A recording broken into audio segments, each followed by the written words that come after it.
Once my paper is set up, my borders have been measured and it's been taped out, it's time for me to start sketching my 3 watercolor paintings. So I have my reference photos here ready to look at. I printed mine out so that you could see them as well. I'm going to use just my regular Tycon pencil, and I'm going to very lightly begin to sketch out these compositions. It's important with watercolor that we work really lightly so that way we can easily erase and it does not show through in our drawings. So I'm going to go ahead and start here with my past, and like I said, I'm going to be very light in sketching out my design. So I chose this Illy Espresso, which probably seems a little bit strange, but I studied abroad in Rome when I was in college, so I drank a lot of Illy espresso, and that's actually where I learned to love coffee, was in Italy. So it felt like a good past choice for me. So I'll just lightly sketch in where my cup is, kind of lightly planning out. You don't have to include a ton of details in these sketches. We just really want kind of the base, the contour lines that will guide our painting. Like I said, we really need it to be light because with watercolor, it easily shines through. So it's just so important that we have kind of a light touch, and also go back and just erase any extra lines, any gestural lines that we have from our sketch, so that way it's less to erase later. So it's okay to be a little bit sketchy. I'm definitely a sketchier type of planner when it comes to my paintings and drawings, but I'm going to make sure that I really erase the lines I don't need before I go ahead and start painting. So I'm just checking for proportions. I'm seeing that this cup needs to be a little bit shorter, a little bit rounder.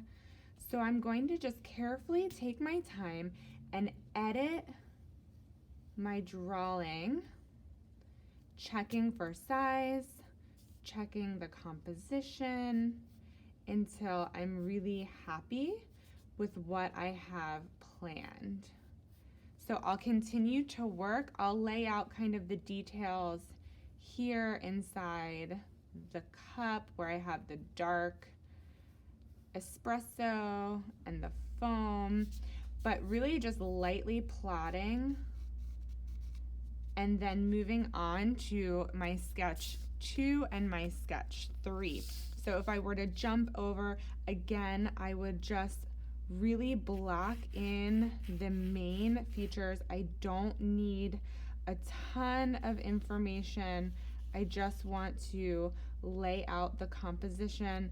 So I might very lightly plot out some of the important kind of lines. So where the water is and where the horizon is, I'm just gonna generally plot and plan some of those spaces, and I'll be constantly referencing my photo while I'm painting because I'm just really putting in the basic elements of the sketch at this point.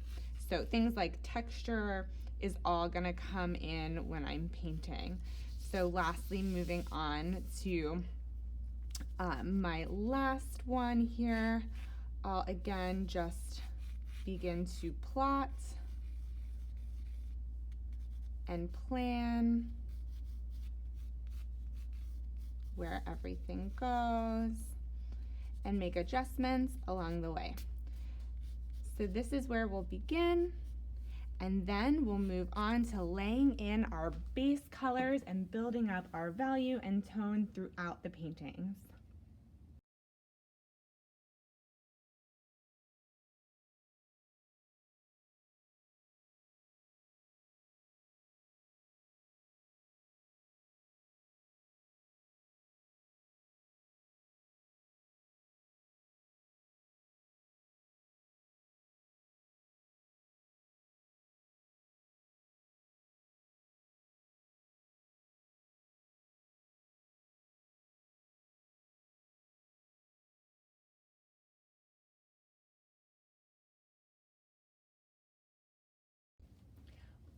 Once I feel happy with my sketches, I will spend some time, just like I said, erasing those extra lines so I don't have too much to worry about when I go to paint. So any lines that are really, really heavy or just a little bit sketchy, I'm gonna go ahead and try to clean up as best I can while keeping all the information I need, but removing as much as I can that I don't have to worry about later when I paint with my watercolor. So I'll take some time to do that, kind of double check, maybe sit with it for a little bit and come back and check my proportions before I start getting ready to paint.